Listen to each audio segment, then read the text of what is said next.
this was an odd job that I was working at the time, and I didn't know that I'd be working at a place like this, but I ended up in a gentleman's club. Now, if you've ever heard of a gentleman's club, there were two of them that I worked at, and I found the ad on Craigslist. And I was in need of a gig. I didn't want to do anything that was on the books, anything where, taxes would be involved and W-2s would be involved and all sorts of stuff.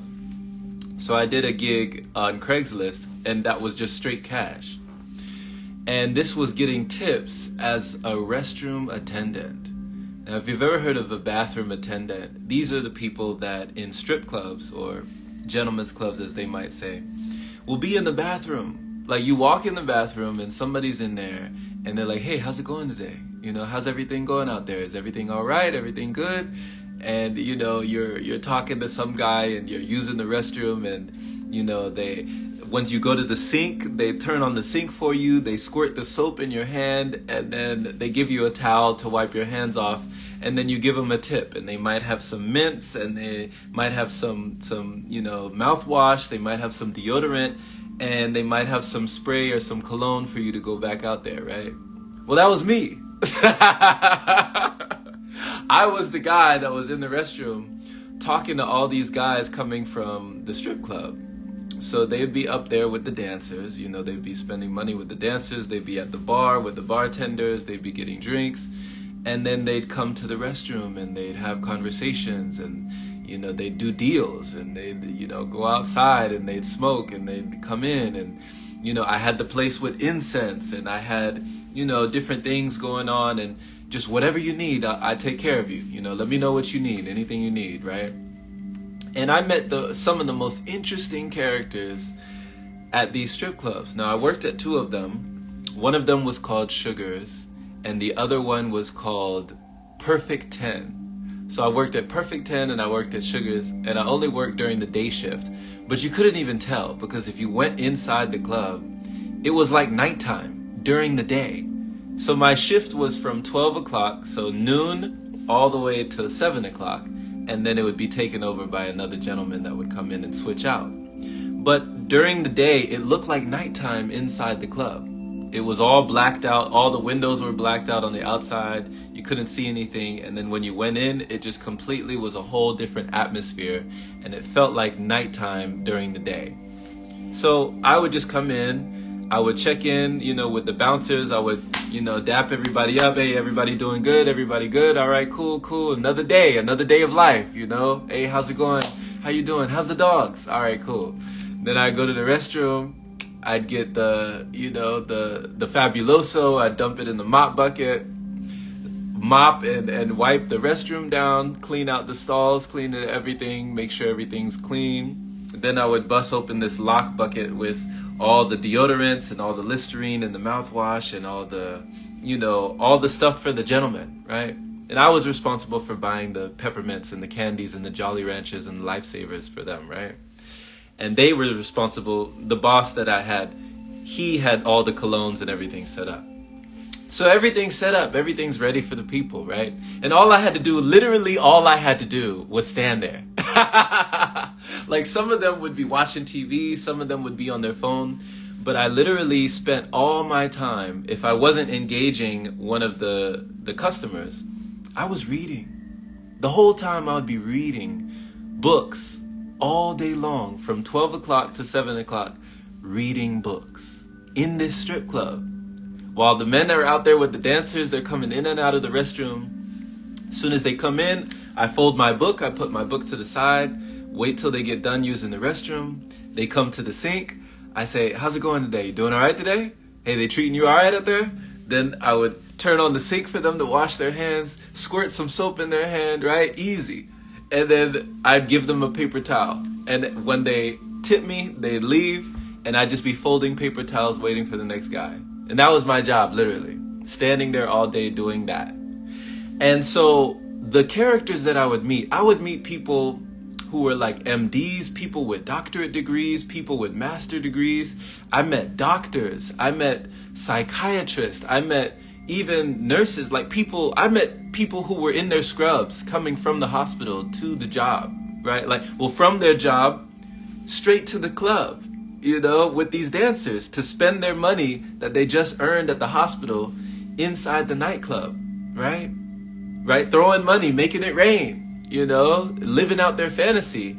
And I met people from their construction site. I met construction workers who had been on the job for 16 hours, breaking their back breaking, like in the hot Texas sun, back breaking work, only to come and spend it all in this club, right?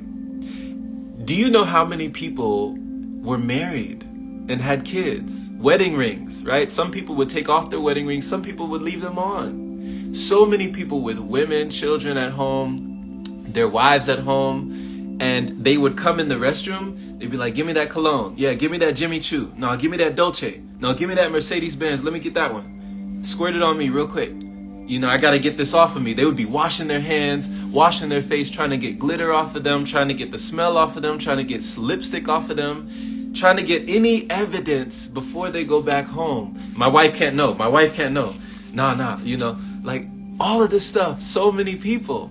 And it taught me a lot about relationships. It taught me a lot about, it doesn't mean that you're not lonely. Just because you have a significant other, just because you have a partner, does not mean that you're not lonely, or it doesn't mean that things are going well at home. And people choose their distractions. People choose their escape. And I had to reflect on myself, because I had done the same myself. Back in the day, for me, it was video games all the time, in that virtual reality, in that virtual world, living out a fantasy. For these gentlemen, it was being at the club, being with these dancers, having these dancers giving them these dances, whispering in their ear, telling them sweet nothings, whatever they told them, all for, whatever they earned that day. And I had people who would spend upwards of like $2 or $3 grand a night, and they were regulars. They kept coming back over and over and over again. The same people. The next day, the same people. Hey, what you reading today? Oh yeah, I'm reading The Alchemist. Hey, keep being smart. Hey, he dropped a 20 in my jar. Hey man, keep being smart, man. Don't be out here like these folks, man. Keep doing the right thing, right? Keep your head up, keep your chin up, right? They be giving me advice. Hey, what you reading today? Oh, I'm reading this book on communication. I'm learning how to propel myself with communication. I'm learning how to speak better. Oh man, you got a good head on your shoulders, man. Keep doing what you're doing, right? And then they'd bounce and they'd be back with the dancers, right?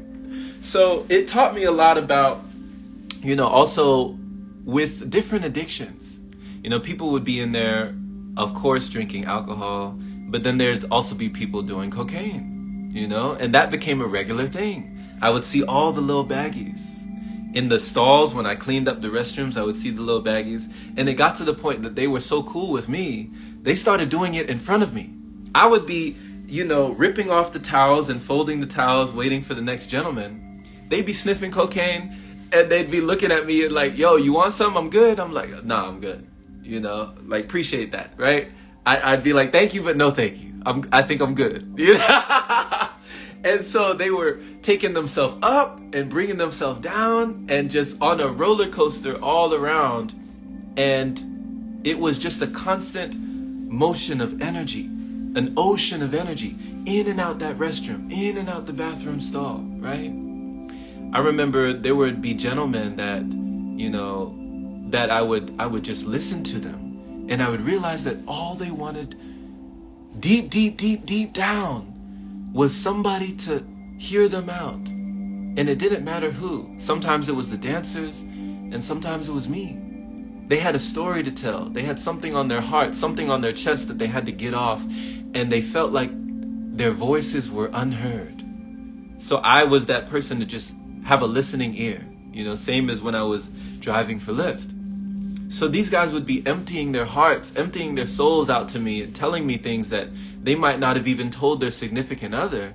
And I'd just be listening to these guys, right? Listening to their pain, listening to their heartache, listening to what they felt like were all the mistakes that they made in life. Some people were older than me. Some people were younger than me. And they would all look at me and wonder, like, what do you do? What are you doing at a place like this? You don't look like somebody who needs to be in a place like this. This is not a place for people like you. You know, they would always kind of be, you know, looking out for me and just making sure like, hey man, you know, don't end up like me. You know, I made some wrong turns in life. I made some wrong decisions in life, some things that I can't take back. And now I'm here, you know, I just, you know, here I am. And I realized that this place that they were going to, they couldn't stop. And it reminded me of a quote that I got from Friedrich Nietzsche. If you've ever seen this quote, it says, "The one that cannot obey themselves will be commanded." And that is the nature of living creatures. And so I started to realize that even at the drop of a dime, at the drop of a hat, I could have been in the same position. Because I had been in relationships that weren't working out. But I had never gone to a place like this of my own accord. You know? Not that it wasn't a place that I couldn't afford, but I had never gone of my own accord. These gentlemen were coming in and out of their own accord, but they were somehow tethered, you know? They didn't have it all together, but they were tethered to this place. And so I had to realize that we all choose our own distractions, you know? We all choose our own satisfaction, our own gratification, our own pleasurable sensation in life. And for some people, it causes complications in life. For other people, it might cause frustration in life. But what are you willing to choose? When you might be down in the dumps, when you might have a case of the blues, right? What do you have to lose for the decisions that you choose? Be careful, because sometimes distractions can come into your life dressed as love and attention, when in fact it is actually just a distraction. You know, it would amaze me that the music on the dance floor in this club, and I was cool with the DJs, you know, DJ Brian, DJ, you know, this, DJ that, they would come in and they would tip me as well. The bouncers would come in, they would tip me as well. And they would holler at me, they would give me advice. And I would hear the music out on the stage, and it would be straight up programming to all these gentlemen, to me as well. As I was reading, I had to really tune into the book and just kind of be in a faraway land. But I would hear the music and it'd be like, I don't want to give you the wrong impression. I need love and affection, right? You know, the words would subtly be, subliminally be programming to feel more loneliness, to feel more lack, to feel more scarcity, to feel more as though you don't have enough. You will never be enough. You aren't enough. You need more. It was always the sensation of not being enough, not having enough, and needing more. You know, that was the programming that I could feel really coming off the walls inside these buildings, right? And you could see the look on their faces inside these places, and it was like, oh my God, this could be anybody. This could be me. And it made me have more empathy, more understanding, and more compassion for what we do not know. You know, people that we walk by on the street every single day, they might be going through something that you have no idea. You have no idea what these people are going through. And it just lets me know that at any point in time, life can change. And it might lead you to do something that others see as strange, but life can change. And you might do something that you never thought you would ever do. And then here you are, asking yourself, how did I get here? How did I get here? I realized I had asked myself the same question when it came to different things, you know?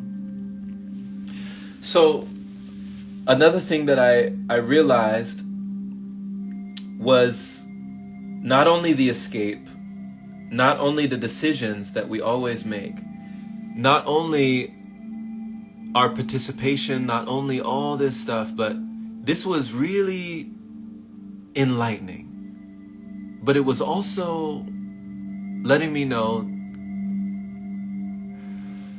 that if I wasn't careful about where I placed my attention,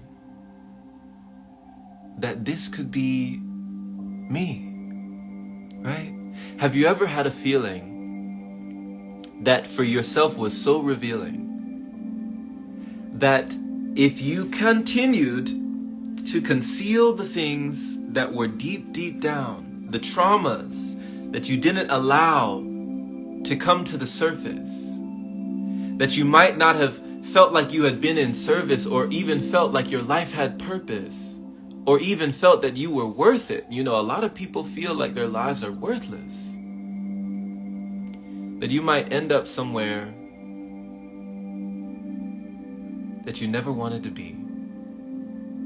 You might feel trapped. You might not be free. But how would you make your way out? What would you do if that time came about? So I listened to these gentlemen, I listened to their stories, I listened to their advice, and I would always go out of my way to ask them, you know, what advice would you give yourself at 20 years old? What advice would you give yourself at 30 years old? And a lot of them told me that if they wanted to do something, if they had a dream, if they had an ambition, if they had a calling, if they had a vocation, if they had something in their heart that they wanted to start, they would not wait. This is what they told me. He said, man, I would just go for it, man. Knowing what I know now, shh. He said, I would take the risk. I wouldn't wait. I wouldn't put it off. I wouldn't procrastinate. I would just go for it and make it happen, because you never know. And I'd be like, man, thank you. You'd be like, yeah, no problem, man. They'd put a 5 or drop a 1 in my tip jar, and they'd go back out to the dance floor. And I'd ask myself, well, why not now? You know, if you still have that dream, why not today? Is today not the only day that we have? Is now not the only moment we have? Someone told me now is no opportunity wasted. So I said, wow. Literally, they see that there's no way out. It's too alluring. It's too engaging. It's too enticing. Their dopamine, the receptors, the neurotransmitters are so wrapped up in this activity that they cannot find the separation. They cannot find their own salvation. And I realized that nothing changes until you change. But once you change, everything changes. Everything changes. Now this could be for the good, or it could be for the worse, right?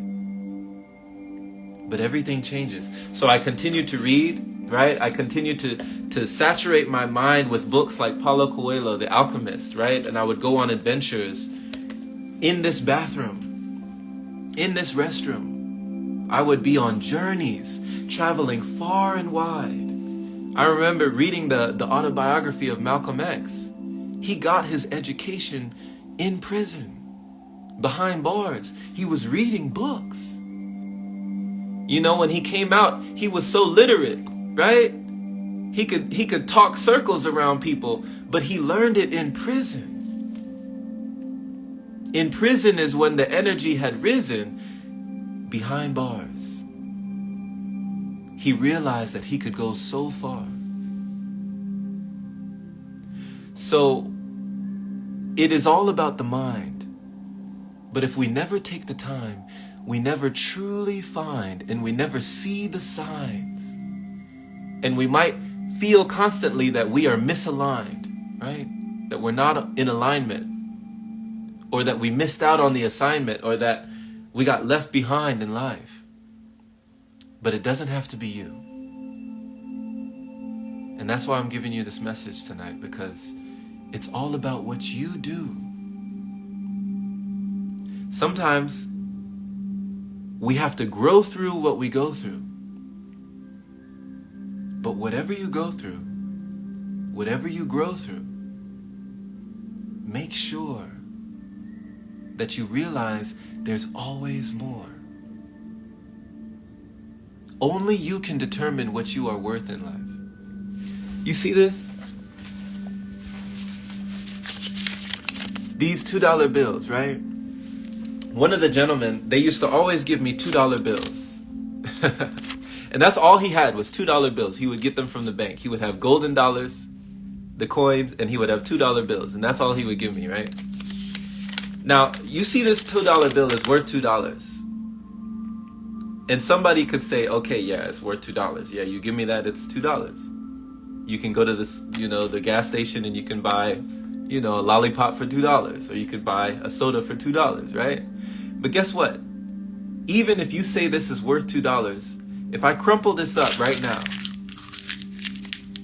right? How much is it worth now? It's all crumpled up. How much is it worth?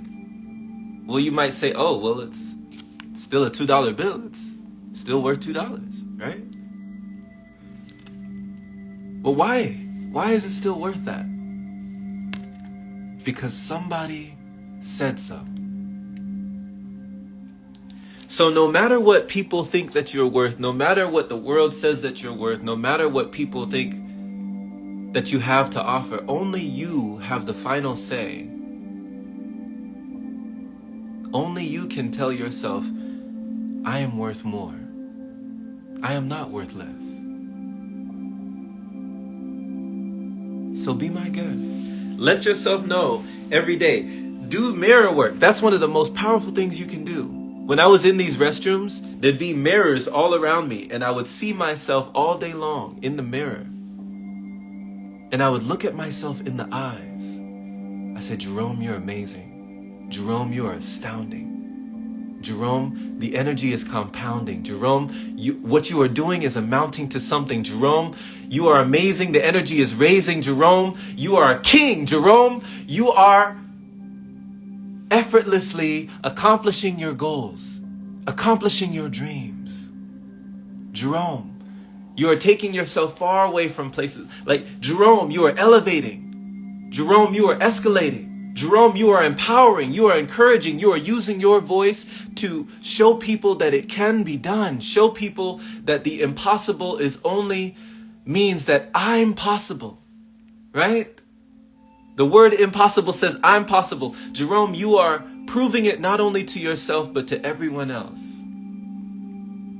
That your own inner health is your own inner wealth in life. Jerome, what you do matters. Jerome, your life matters. Tell yourself this. Look at yourself in the mirror.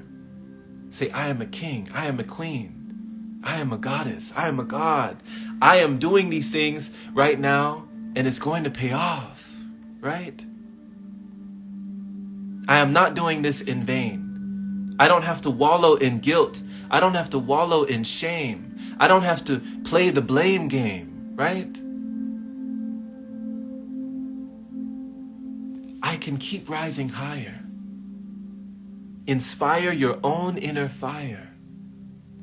Look at yourself in the mirror and you'll know you're not a liar, right? Tell yourself the truth. If you're going to tell the truth to anybody, you might as well tell it to you.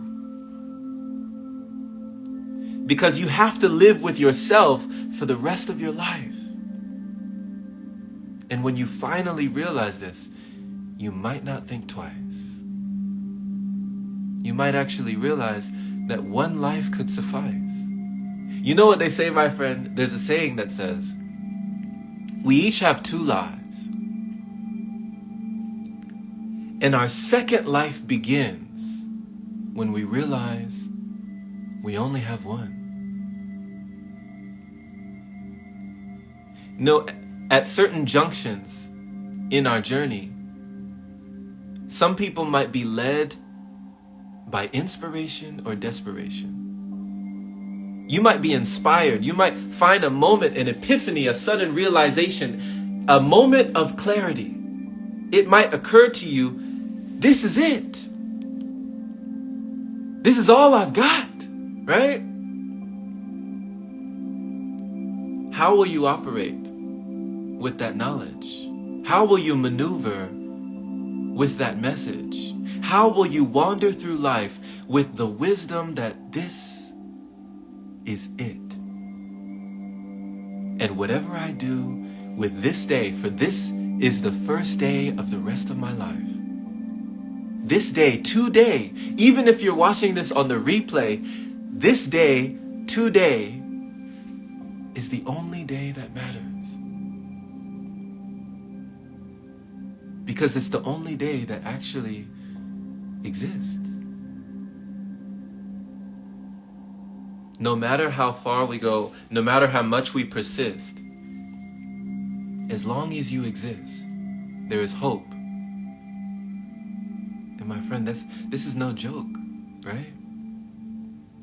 If there is still breath in your body, if you can hear my words, if you can hear my voice, realize that you have the choice. So we make that choice every day. Whatever we choose to do, allow yourself to lift yourself up. You never need to be down on your luck. You never need to feel perpetually stuck. It's up to you.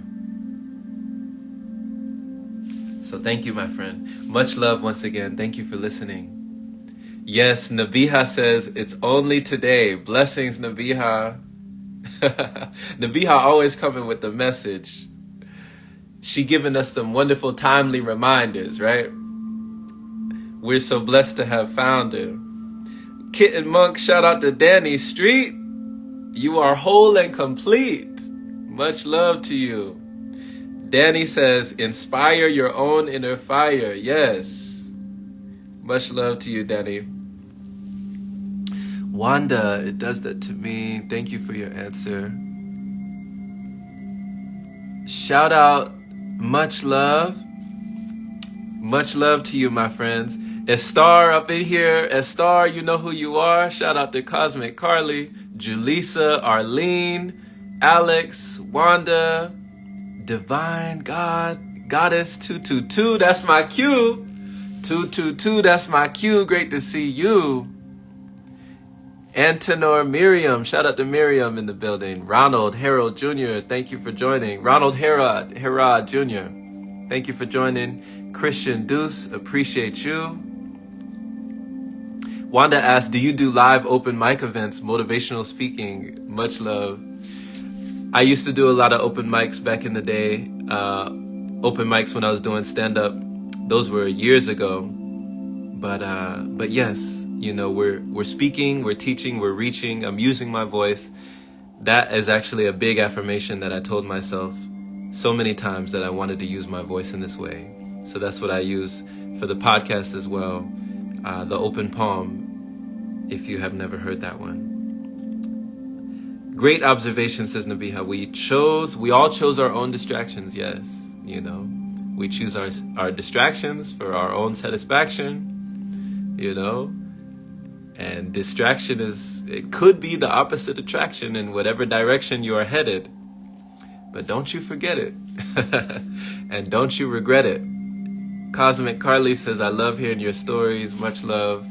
I enjoy, you know, heading down memory lane to get a word. So I'm glad that you absorb it. I'm glad that you enjoy. I'm glad that you pick up on this. Shout out to Alex. Alex says, love it. Thank you. That was great. Allow to list yourself. Yes, lift yourself for your own mental health, right? It's so important. It's so important. You know, it's everything. It's everything. And, you know, I remember reading comic books about the Batman, and the Joker used to tell the Batman, you're really only one bad day. You could be only one bad day away. He would tell the Batman, like, you could easily be me. We're not so different, you and I. All it takes is one bad day, right? I'll never forget it.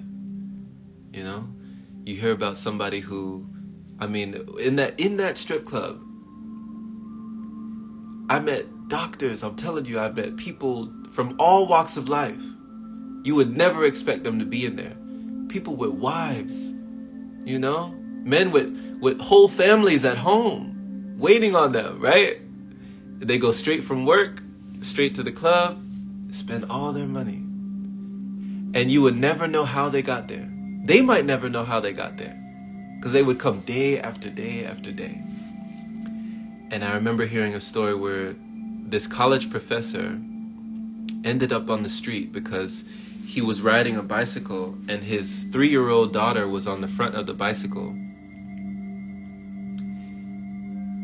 And out of nowhere, a car came by.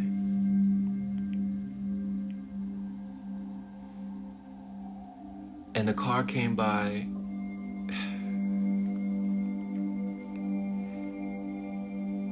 and his daughter was gone in the blink of an eye. And he said, in that moment, something snapped. And 3 years had passed by. He woke up in a mental hospital, in a mental institution. I heard this story from my Kung Fu teacher in Pasadena. I used to go to Kung Fu in Pasadena, California. And he would go to the Chinese food restaurant and he would give this guy on the street Chinese food. And the guy would refuse him. He'd be like, no, I don't need it, it's okay. And he'd be like, all right, well, you give it to somebody who needs it. And by the time he set the food down on the ground, he would walk the other direction and the guy would already be slurping, you know, with the chopsticks. He'd already be taking it, you know? And the guy told him his story one day. He told me, he said, man, the car came out of nowhere, man. He said his daughter was gone. And he woke up in a mental hospital. 3 years had passed. His wife had left him. Family had left him, disowned him. He doesn't know what happened. And from then on, he was on the street, homeless. Whole life. His mind split, his life in shambles. Didn't know what to do with his life. And it happened just like that. So we never know people's stories, right? That's why we have to realize, like, the mind is such a fragile thing. It's like the dichotomy of the mind. The mind it could be so strong and so fragile at the same time. Easily broken. But it can also be your fortitude. It can be your strength. It can be your best friend, but it can also be your worst enemy. I think I heard a quote by Albert Einstein that said, the mind is a wonderful servant, but a cruel master. I mean, think about that. Your mind could be a wonderful servant, your most best friend, right? Your greatest ally. But in the blink of an eye, it could be a cruel master. To be in a prison of your own making. A prison in your own mind. The kind of existence that one could live. So it really just begs the question. It gives a lot of compassion and empathy and understanding for the things that we're demanding. And when you demand more of yourself for your own mental health, I mean, it can pay so much.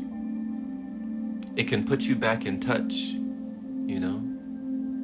Because we live in our own reality, but it is shaped by your mentality.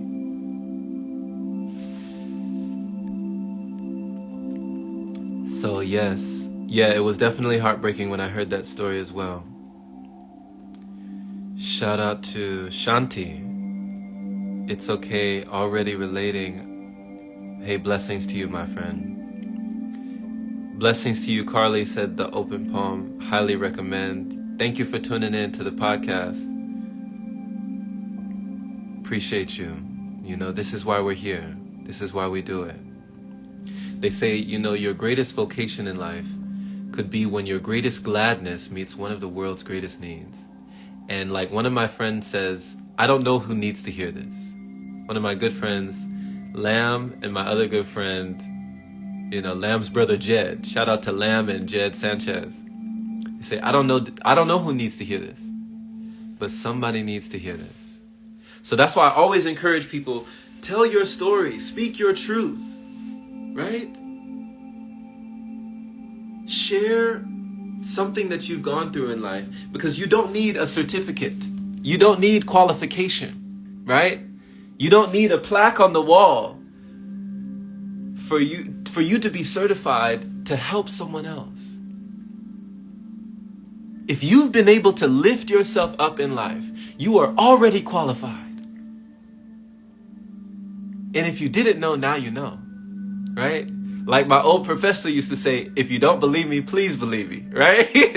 Please receive me. You are already qualified. If you have gotten yourself out of a tough time, out of a situation, out of a predicament that you never knew you would escape, you are already great. And it's never too late. Share your story with the world. Someone needs to hear your story. They're waiting on you. Vulnerability is not a weakness. It's a strength. Sometimes it feels like it's easy to hold on, right? But it's actually hard to let go. So allow your inner light to show. Allow the seeds that you've planted to grow. And you might change somebody's life who you may never know. They might never tell it, right?